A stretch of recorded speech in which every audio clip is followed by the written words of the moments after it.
واخفض لهما جناح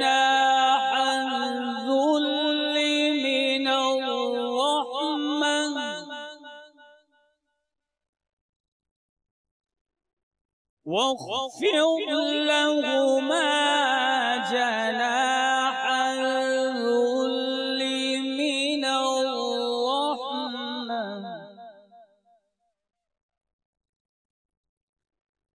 وقل رب ارحمهما كما ربياني صغيرا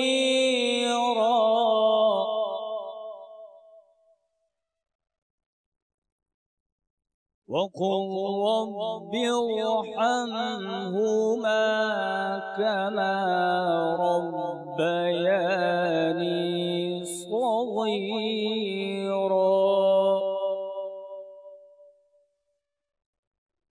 واخفض لهما جناح الذل من الرحمة وقل رب ارحمهما كما ربياني صغيرا صدق الله العلي العظيم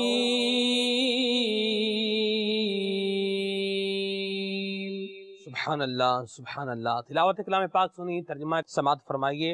اور تمہارے رب نے حکم فرمایا کہ اس کے سوا کسی کی عبادت نہ کرو اور ماں باپ کے ساتھ اچھا سلوک کرو۔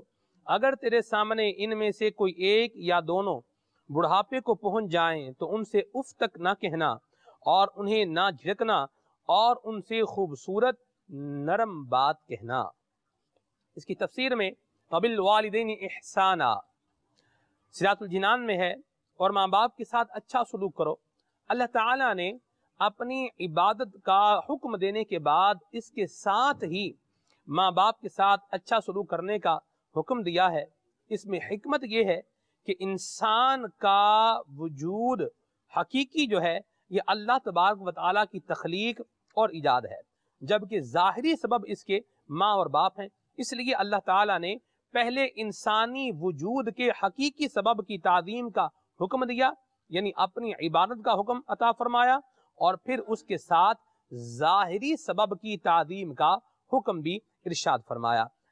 آیت کریمہ کا معنی یہ ہے کہ تمہارے رب نے حکم فرمایا ہے کہ تم اپنے والدین کے ساتھ انتہائی اچھے طریقے سے نیک سلوک کرو، کیونکہ جس طرح والدین کا تم پر بہت احسان ہے تو تم پر لازم ہے کہ تم بھی ان کے ساتھ اسی طرح نیک سلوک کرو۔ ہمارے ساتھ مبلغ دعوت اسلامی حضرت مولانا محمد مہروز رضا عطاری المدنی حافظہ اللہ تعالی تشریف فرمائے۔ مرحبا مہروز بھائی، آپ کا آنا اللہ آپ کو سلامت رکھے۔ آج ہم نے موضوع رکھا ہے والدین، کیا ارشاد فرمائیں گے ابتداء؟ والدین جو ہیں انسان کے کردار پر بہت زیادہ اثر انداز ہوتے ہیں، اور ان کا مقام و مرتبہ یہ ہے کہ نبی کریم رؤوف الرحیم صلی اللہ تعالی علیہ وسلم سے والدین کا حق پوچھا گیا کہ یا رسول اللہ صلی اللہ علیہ وسلم والدین کا حق کیا ہے؟ فرمایا یہ تیری جنت اور دوزخ۔ والدین تیری جنت بھی ہیں، دوزخ بھی ہیں، جنت بھی ہیں، دوزخ بھی ہیں۔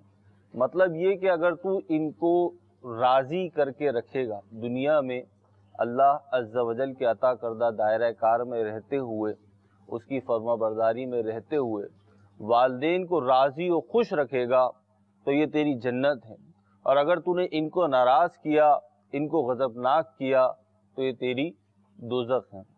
ایک حدیث پاک میں ہے کہ نبی کریم رؤوف الرحیم صلی اللہ علیہ وسلم کا فرمان عالی شان ہے، 3 چیزیں ایسی ہیں جن میں کسی کو کوئی رخصت نہیں، کسی کو کوئی رخصت نہیں ہے۔ ٹھیک ہے جی۔ ایک یہ کہ والدین کے ساتھ اچھا برتاؤ کرنا، ان کے ساتھ نیکی کا بھلائی کا معاملہ کرنا، چاہے وہ مسلمان ہو یا کافر، اس میں کوئی رخصت نہیں۔ دوسرا وعدہ پورا کرنا، چاہے مسلمان سے کیا ہو یا کافر غیر مسلم سے کیا ہو، تو اس کو پورا کرنا ہے، اس میں کوئی رخصت نہیں ہے۔ ٹھیک ہے۔ اور تیسری چیز یہ کہ امانت کی ادائیگی، صحیح، چاہے وہ مسلمان کی ہو چاہے کافر کی ہو۔ عمران بھائی آپ بھی کچھ مدنی پھول مختصر کریں۔ চ্যানেলের দর্শক শ্রোতা, আজকের বয়ানের যে বিষয় ওয়ালিদাইন অর্থাৎ মা বাবা, অর্থাৎ মা বাবা বলতে আমরা বুঝি আমাদের মা এবং বাবা তাদের খেদমত করা।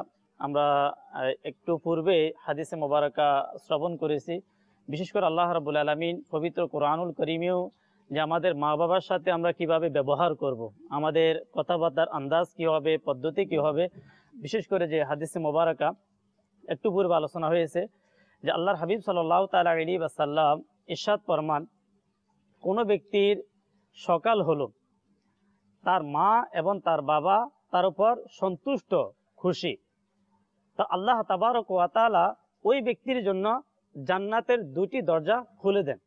বাহ। মা বাবা যদি তার উপর সন্তুষ্ট হয়, খুশি হয়, যদি এর মধ্যে যদি একজন থাকে তাহলে জান্নাতের 1টি দরজা। আচ্ছা, এমন ব্যক্তি রয়েছে যার সকাল হলো, তার মা এবং তার বাবা তার উপর অসন্তুষ্ট, তখন প্রিয় নবী সাল্লাল্লাহু তাআলা আলাইহি ওয়াসাল্লাম ইরশাদ ফরমান যে তার জন্য জাহান্নামের 2টি দরজা খুলে দেওয়া হয়। তো প্রিয় ইসলামী ভাইয়েরা এবং মাদিনী চ্যানেলের দর্শক শ্রোতা, আমাদের মা এবং বাবা, আমাদের মা বাবাই আমাদের জন্য জান্নাত, আমাদের মা বাবাই আমাদের জন্য জাহান্নাম। জান্নাত কিভাবে হবে? যখন আমাদের মা বাবার সাথে আমরা সুন্দর আচরণ করব। আল্লাহ রাব্বুল আলামিন কোরআনুল কারীমের মধ্যে যেভাবে মা বাবার সাথে ইহতিরাম, মা বাবাকে যেভাবে সম্মান করার জন্য বলেছেন, সেভাবে যখন আমরা তাদের সাথে আচরণ করব তখন মা বাবা আমাদের জন্য জান্নাত হয়ে যাবে। যখন আমরা তাদের হুকুম অমান্য করব, মা বাবা আমাদেরকে যেভাবে আদেশ দেয় শরীয়তের মধ্যে, যদি আমরা তাদের আদেশকে অমান্য করি তখন আমাদের জন্য সেটা জাহান্নাম হয়ে যাবে। কিতাবের মধ্যে রয়েছে, যদি কোনো ব্যক্তির মা বাবা তার উপর অসন্তুষ্ট হয় তখন তার উপর আগুনের বৃষ্টি বর্ষণ হয়। যে মা বাবার খেদমত, মা বাবার প্রতি আদব, ইহতিরাম আল্লাহ রাব্বুল আলামিন আমাদেরকে করার তৌফিক দান করুক। হাদিসে পাকের মধ্যে এটাও রয়েছে, যদি প্রিয় নবী সাল্লাল্লাহু তাআলা আলাইহি ওয়াসাল্লাম ইরশাদ ফরমান, কোন ব্যক্তি তার মা এবং বাবা তাদের দিকে দয়া, মায়া, মহব্বতের নজরে তাকাবে, আল্লাহ রাব্বুল আলামিন তাকে প্রত্যেকবার তাকানোর বদলতে কবুলিয়ত অর্থাৎ মকবুল, যে কবুলকৃত হজের সওয়াব আল্লাহ রাব্বুল আলামিন তাকে দান করেন। এরপর সাহাবা একরাম যখন আরজ করলেন যে ইয়া রাসূলুল্লাহ সাল্লাল্লাহু তাআলা আলাইহি ওয়াসাল্লাম, যদি বারবার তাকাই, তখন আল্লাহর হাবিব সাল্লাল্লাহু তাআলা আলাইহি ওয়াসাল্লাম বলেন যে আল্লাহ তাবারক ওয়া তাআলা মহান, যে আল্লাহ তাআলা চাইলে এর থেকে বেশি সওয়াব দান করতে পারে। তাহলে যেখানে মা এবং বাবার দিকে মায়া, মহব্বত, দয়ার নজরে যখন সন্তান তাকাবে, তো কবুলিয়ত, কবুলকৃত হজের সওয়াব, সেখানে যদি ওই সন্তান খেদমত করে, মা বাবার সাথে সুন্দর আচরণ করে, তা আল্লাহ রাব্বুল আলামিন তাকে কেমন প্রতিদান দান করবে।